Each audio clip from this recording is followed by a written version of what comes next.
binabayaran ng dole. TESDA scholars, binibigyan ng training para magkaroon ng magandang trabaho sa Pilipinas at sa labas ng bansa. 1,340 scholars under chair of Commission on Higher Education. Philippine General Hospital, ito yung referral program natin. Ang nakinabang dito, mula ng isang taon, 4,913. Kasama po yung 1,400 na nasa First District. Kaya hindi po pinagdadamon ni Congressman Goles itong servisyo nito, kasama ang First District dito. At ito, medyo hindi masyadong magandang pakita nito. Sapagkat ito ay panahon at oras ng trahedya sa isang pamilya. Yung libreng palibing natin. Alam nyo, ang buhay parang awit lamang. Mayroong simula at mayroong katapusan. Doon sa amin, sa Second District ng Parañaque, kung sakaling umabot ang katapusan sa buhay ng isang mahirap, isang nangangailangan, meron po tayong libreng palibing program.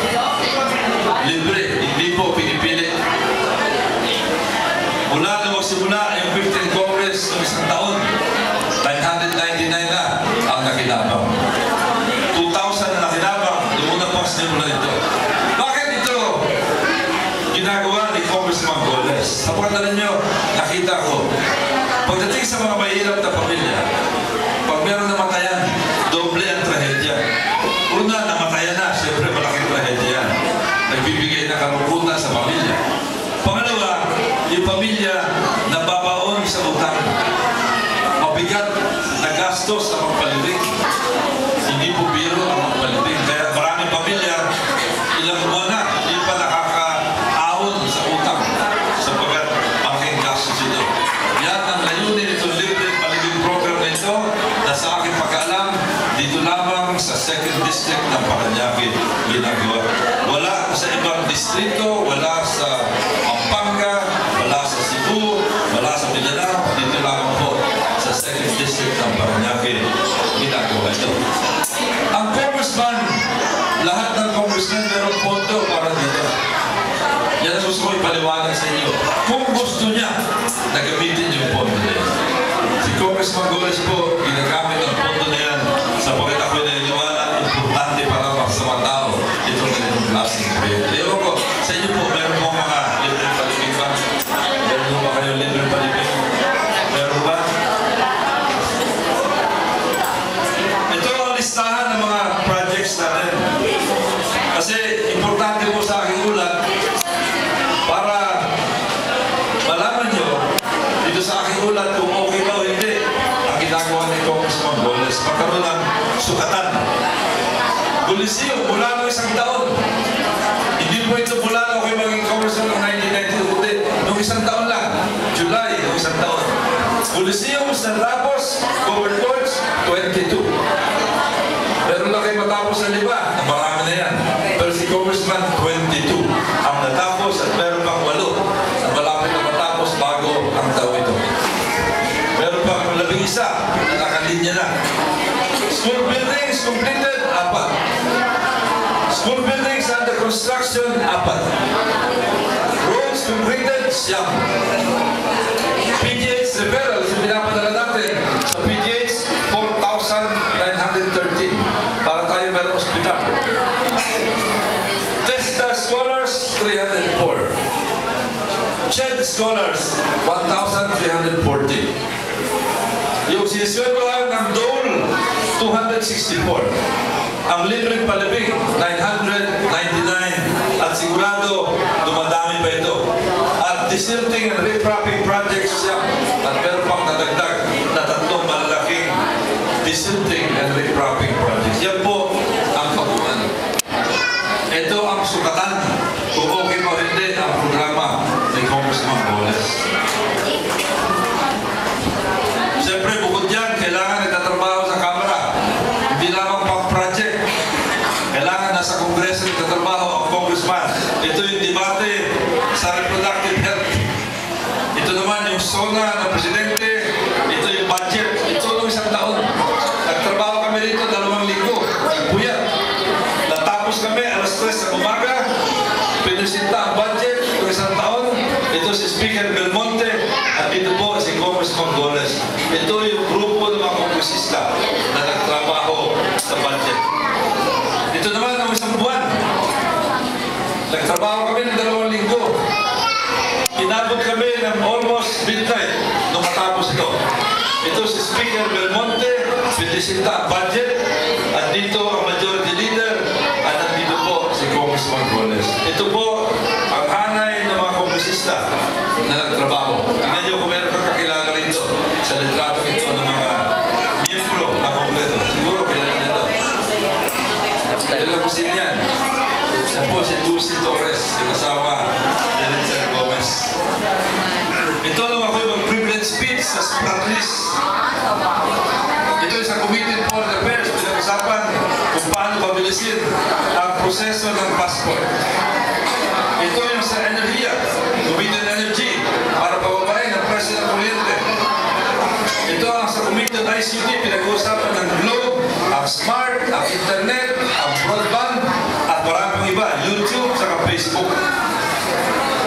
Ito ang Committee on National Defense, kausap namin yung mga general at mga admiral ng Armed Forces. Ito yung sa Committee on Appropriation Budget, katabi ko, si Speaker Belmonte. At sa Committee on Transportation, pinag-uusapan ang kalagayan ng transportasyon, katabi ko rito, si Congressman Biason. At ito naman nasa Commission on Appointments. Ito ang nagpapasa ng appointment ng mga sekretaryo, mga ambassador, mga general. Ang chairman, si Senator Juan Ponce Enrile. Ang vice chairman, si Congressman Roy Goles, ng 2nd District ng Parañaque. At meron tayong wheelchair program. Hindi lamang ito para sa 2nd District, kasama ang 1st District. Kung sakali po meron kayong kakilala na kailangan ng wheelchair o kaya ng saklay, sabihin nyo lang sa amin. Titignan namin kung talagang kailangan niya. At pag ito ay na-verify, sa loob ng 1 linggo, i-deliver ang wheelchair. Kaya pakitignan lang po kung meron kayo mga kapay, kamag-anak na kailangan ng wheelchair. Ito mga litrato nung kami nagbibigay ng mga wheelchair at pinag-usapan ang mga sasakyan, mga vehicles. Gaano ba karami yung mga vehicles na i-deliver ni Congressman Goles noong kanyang unang termino? First term niya, isang ANFRA, bawat barangay. 2 multi-cabs, bawat barangay kasama ang SK. Isang dump truck sa bawat barangay. At mga ANFRA para sa lahat ng mga eskwelahan sa buong Parañaque. Suma total, 84 mahigit na mga sasakyan. Hindi po 8. Hindi po 10.